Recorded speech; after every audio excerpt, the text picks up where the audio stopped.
चिंतन किया और फिर जब देखा जो कि इस पर जो कार्य किए हों ऐसे ही व्यक्ति को बुलाना बेहतर रहेगा, और ये चिंतन करते हुए हमारे विभागाध्यक्ष महोदय की अनुमति मिली कि पंकज मिश्रा सर को आमंत्रित किया जाए इस संदर्भ में। और आप निरंतर इस क्षेत्र में कार्य करते रहे हैं। संस्कृत क्षेत्र में जो आपका कार्य है वो सब परिचित है ही, लेकिन स्पेसिफिकली जिस कार्य के लिए यहाँ पर हम लोग समवेत हुए हैं उस क्षेत्र में आप सिद्धहस्त हैं और हम पूर्णतः आश्वस्त हैं जो कि आपका मार्गदर्शन हम लोगों के लिए उपादेय रहेगा और यह हमारे लिए पाथवे सिद्ध होगा। क्योंकि हमारे समक्ष है श्री पवन मेहता जी, आप MHRD से भी जुड़े रहे, सेंट्रल संस्कृत यूनिवर्सिटी को भी आपने बहुत करीब से देखा एक प्रशासनिक अधिकारी के रूप में। उसके बाद आप यूनिवर्सिटी से जुड़े रहे, अभी आप मिनिस्ट्री ऑफ कॉर्पोरेट अफेयर्स से जुड़े हुए हैं। आप संस्कृत के प्रति आपकी निष्ठा जो है वह बहुत ही विरले देखने को मिलता है, जिस तरह आपका है एक प्रशासनिक अधिकारी का जो निष्ठा है। इसी तरह हम आते हैं आगे। आशीष चतुर्वेदी जी, आप अधिशासी कार्यक्रम अधिशासी हैं लखनऊ आकाशवाणी में, और आपका संस्कृत के प्रति जो रुझान है, जिस तरह आपने संस्कृत के कार्यक्रमों को आपने प्रारंभ किया है, जिस तरह आपने कार्यक्रमों को आगे बढ़ाया है, इस दृष्टि से आप अत्यंत ही महत्वपूर्ण रहे इस कार्यक्रम के लिए। इस कारण से आपको यहाँ पर आमंत्रित किया गया है। डॉक्टर कमलेश झा जी, आप रानी पद्मावती आदर्श महाविद्यालय वाराणसी में आप प्राचार्य पद पर अपनी सेवाएं दे रहे हैं और निरंतर आप इन गतिविधियों में लगे रहते हैं। आचार्य डॉक्टर जगदानंद झा जी जो बहुत सर्वे भवन्तु सुखिनः, सर्वे सन्तु निरामयाः, सर्वे भद्राणि पश्यन्तु, मा कश्चित् दुःखभाग् भवेत्। ओम शांति शांति शांति। मैं सनातन धर्म के इस दर्शन, दृष्टि और विचार के साथ vocational training course on development of MOOCs के इस 1 माह तक चलने वाले उपक्रम पर आप सभी को सादर प्रणाम करता हूं, नमस्कार करता हूं। इस अवसर पर देश और दुनिया से जुड़ रहे संस्कृत और अन्य विषयों के विद्वज्जन आप सभी को बहुत बहुत प्रणाम। साथ ही बाबा साहेब भीमराव अंबेडकर विश्वविद्यालय लखनऊ के डीन संस्कृत और Indic studies professor Rampal Gangwar साहब, जिनका सानिध्य मुझे प्रयागराज से मिलता रहा है, आचार्य रिपुसूदन सिंह जी जो विभागाध्यक्ष हैं संस्कृत और वैदिक स्टडीज के, और डॉक्टर विपिन कुमार झा साहब जो बहुत ही कर्मठता से इस पूरे उपक्रम को डिजाइन करने के लिए, गेस्ट्स को फाइनल करने के लिए, टॉपिक्स के सिलेक्शन में बहुत दिनों से, कई हफ्तों से लगे हैं, और आज उसकी एक परिणत हुई, उसकी एक सुखद परिणति हुई जब आज के दिन इसका उद्घाटन हो रहा है जो 1 मास तक चलेगा। जैसा कि इस कार्यक्रम की डिजाइन है, इस कार्यक्रम की जो संरचना है वो बहुत व्यापक है और बहुत सारे विषय जो मूक्स पर हैं, मैसिव ओपन ऑनलाइन कोर्सेज, उसके अलग अलग विषयों पर, सब्जेक्ट्स एंड सब सब्जेक्ट्स पर बहुत सारा जो इस पर उद्बोधन होने वाला है, जो उस विषय के विशेषज्ञ हैं, जो उसके विद्वज्जन हैं, और इसमें जो हमारे श्रोता हैं, जो हमारे टारगेट ऑडियंसेस हैं, वो हमारे शिक्षार्थी, विद्यार्थी हैं जो देश और दुनिया से इस कार्यक्रम में जुड़ेंगे, जिसका श्री गणेश आज से हो रहा है।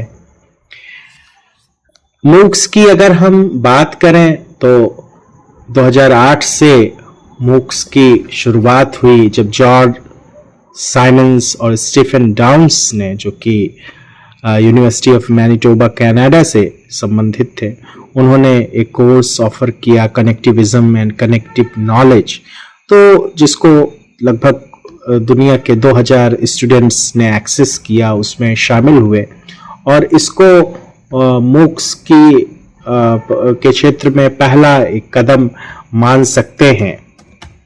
इसी तरह से जो है हमारे भारत में स्वयं एक पोर्टल है भारत सरकार का, उसके द्वारा मूक्स का विधिवत श्री गणेश माना जाता है।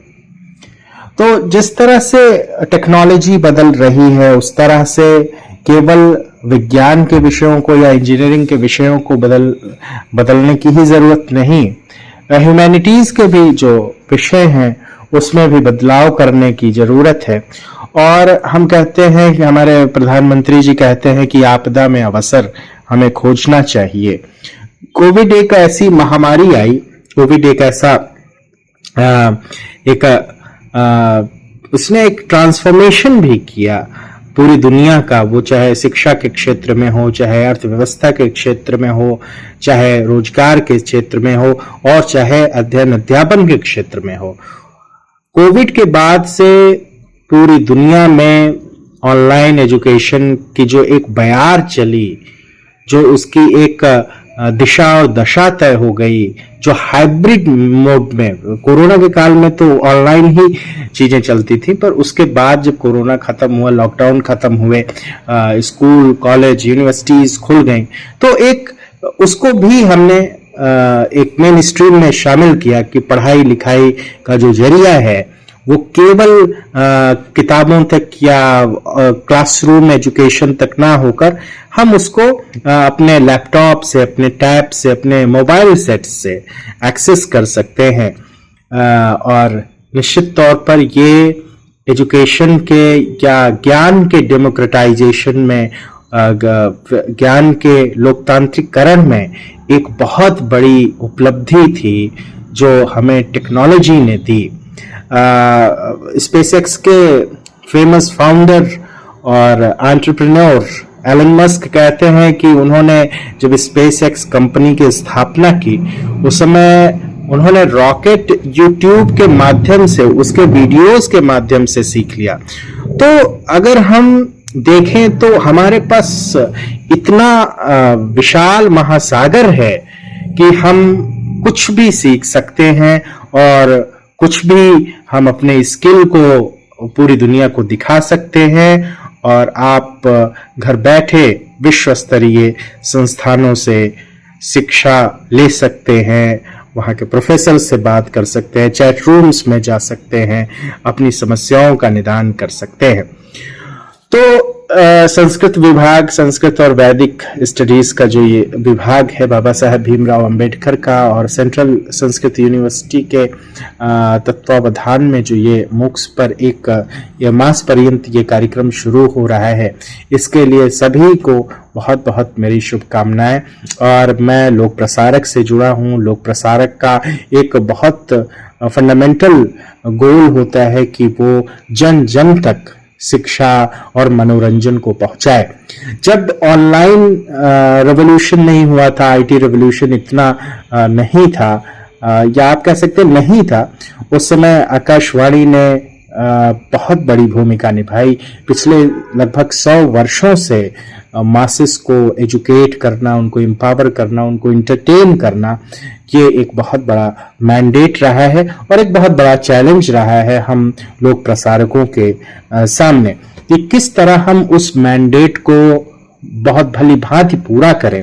और जिनके पास संसाधन बिल्कुल नहीं है, दूर दराज में कोई है, कोई गांव में है, कोई सीमांत प्रदेश में है, कोई अरुणाचल में है, कोई कश्मीर या करगिल में है, तो उसको भी वहां पर हम कम से कम जो है शिक्षा, मनोरंजन और अन्य जो गतिविधियां हैं उससे उसको अवगत कराते रहे, देश विदेश में क्या घटा उससे अवगत कराते रहे।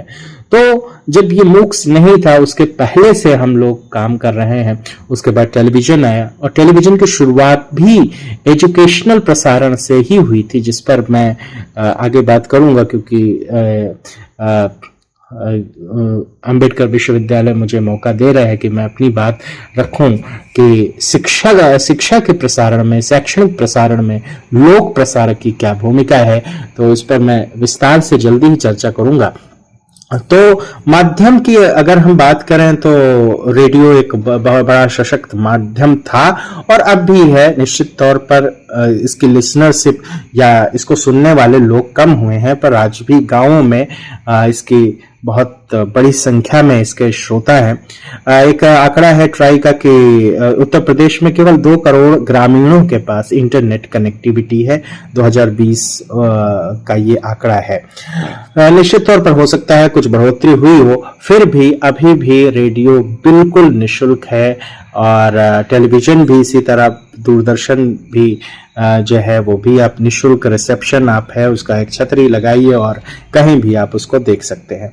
पर इन सब से कहीं आगे मुझे इसको एक्सेप्ट करने में, इसको स्वीकार करने में कोई हिचकिचाहट नहीं है, कोई संकोच नहीं है कि जिस तरह से आईटी रेवोल्यूशन हुआ, इंफॉर्मेशन टेक्नोलॉजी का जो बूम है और जो चल ही रहा है, उसकी जो सुनामी आई उसमें सारे माध्यम कहीं ना कहीं पीछे रह गए और वो माध्यम खत्म हो गए जो इसको अडॉप्ट नहीं कर पाए, जो इंटरनेट पर नहीं जा सके, इंटरनेट प्लेटफॉर्म्स पर नहीं जा सके। इसीलिए हम लोग विवश हैं और सभी, चाहे वो प्रिंट मीडिया हो चाहे इलेक्ट्रॉनिक मीडिया हो, हर कोई विवश है कि वो इंटरनेट पर आए। आज आकाशवाणी की वेबसाइट है, आप वहां पर लाइव स्ट्रीमिंग के माध्यम से रेडियो सुन सकते हैं।